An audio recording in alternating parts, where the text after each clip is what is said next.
Next हम पढ़ते हैं आज उपध्रुवीय न्यून वायुदाब की पेटी यानी सब पोलर लो प्रेशर बेल्ट। यह आर्कटिक व अंटार्कटिक व्रत, आर्कटिक व अंटार्कटिक व्रत किसे कहा जाता है?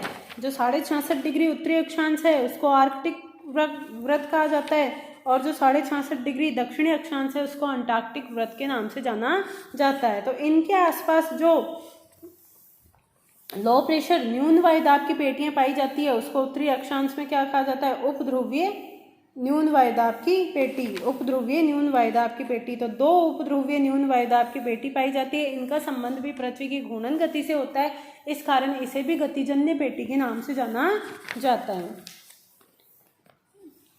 आर्कटिक व अंटार्कटिक व्रतों के समीप 60 से 65 डिग्री अक्षांशों के मध्य, 70 नहीं, सामान्यतः 65 डिग्री माना जाता है, 65 डिग्री अक्षांशों के मध्य दोनों गोलार्धों में उपध्रुवीय न्यून वायुदाब की पेटी पाई जाती है। वर्ष भर न्यून तापमान रहने के बावजूद भी यहाँ पर पाया तो कैसे जाना चाहिए? अगर ये टेम्परेचर के आधार पर हम बात करें तो यहाँ पर उच्च वायुदाब की पेटी पाई जानी चाहिए, लेकिन यहाँ पर न्यून वायुदाब की पेटी पाई जाती है। अतः इस पेटी का संबंध तापमान से नहीं होता, बल्कि इसकी उत्पत्ति का मुख्य कारण है पृथ्वी की घूर्णन गति।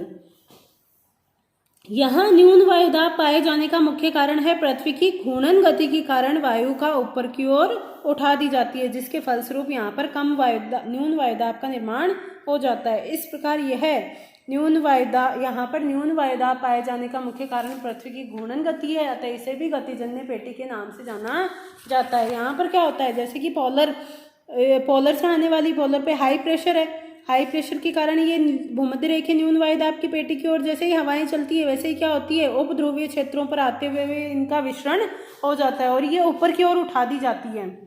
पोलर फ्लीइंग फोर्स के कारण ये ऊपर की ओर उठा दी जाती है। तो यहाँ पर हवाओं के ऊपर उठने के कारण क्या होता है, न्यून वायुदाब का निर्माण होता है। तो न्यून, इसलिए इसे गतिजन्य न्यून वायुदाब की पेटी कहा जाता है।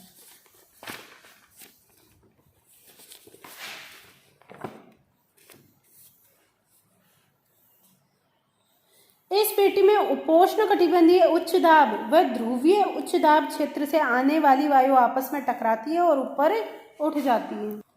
अब यहाँ पर क्या होगा, उपोष्ण कटिबंधीय उच्च दाब, हवाओं की प्रवृत्ति होती है उच्च दाब से न्यून वायुदाब की ओर प्रवाहित होना। तो ये उपोष्ण कटिबंधीय उच्च वायुदाब से जो उपध्रुवीय न्यून वायुदाब की पेटी है इधर की ओर हवाएं चलेगी, और जो ध्रुवीय उच्च वायुदाब का क्षेत्र है यहाँ से पवन चलेगी। तो ये पवनें लगभग इस 60 से 65 डिग्री अक्षांशों के मध्य क्या होगी, आपस में टकराकर ऊपर की ओर उठ जाएगी, जिसके कारण यहाँ न्यून वायुदाब की पेटी का निर्माण होगा। इन दो विपरीत दिशाओं से आने वाली वायु के तापमान में अत्यधिक अंतर के कारण इस कटिबंध में शीतोष्ण कटिबंधीय चक्रवातों की उत्पत्ति होती है। अब यहाँ पर क्या होगा, उपोष्ण कटिबंधीय उच्च वायुदाब से जो पवनें आ रही है वो अपेक्षाकृत क्या होगी, गर्म होगी, और जो ध्रुवीय क्षेत्रों से पवनें आ रही है ये कैसी होगी, ठंडी होगी। तो यहाँ पर जो दो वायु राशियां मिलेगी उनके तापमान में क्या होगा, अंतर होगा। तापमान में अत्यधिक अंतर होने के कारण इस क्षेत्र में जैसे ही ये आपस में टकराएगी यहाँ पर पोलर फ्रंट का निर्माण करेगी, यानी वाताग्र का निर्माण करेगी, और इसी के सारे शीतोष्ण कटिबंधीय चक्रवातों की उत्पत्ति होगी।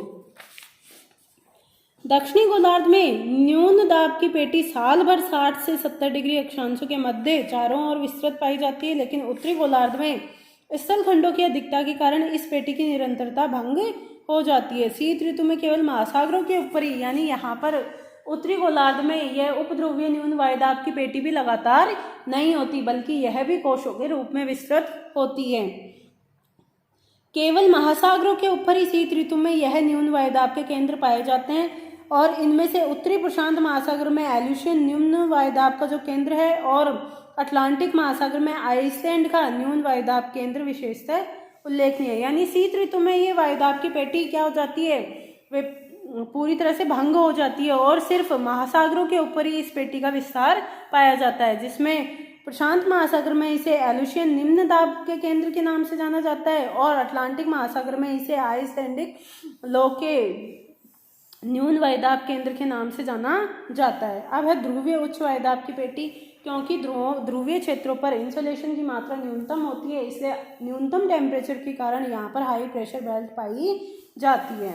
अब ये देखा जाए तो यह है वायुदाब की पेटियों की आदर्श स्थिति, यानी 5 डिग्री उत्तरी अक्षांश से 5 डिग्री दक्षिणी अक्षांश के मध्य भूमध्य रेखीय न्यून वायुदाब की पेटी पाई जाती है। 30 से 35 डिग्री अक्षांशों के मध्य उत्तरी व दक्षिणी गोलार्ध में उपोष्ण कटिबंधीय उच्च वायुदाब की पेटी पाई जाती है। 60 से 65 डिग्री अक्षांशों के मध्य दोनों गोलार्धों में उपध्रुवीय न्यून वायुदाब की पेटी पाई जाती है और ध्रुवों के निकट दोनों गोलार्धों में ध्रुवीय उच्च वायुदाब की पेटी का विस्तार पाया जाता है। ये वायुदाब पेटियों का आदर्श वितरण कहा जाता है। लेकिन जब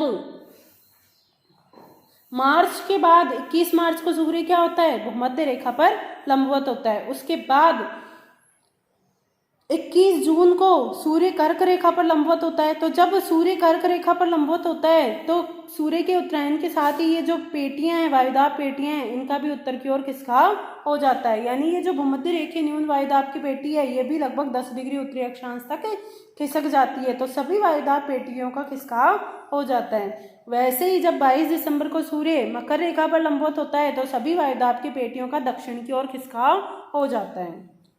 इसके बाद हम पढ़ेंगे वायुदाब की पेटियों की स्थितियों में परिवर्तन।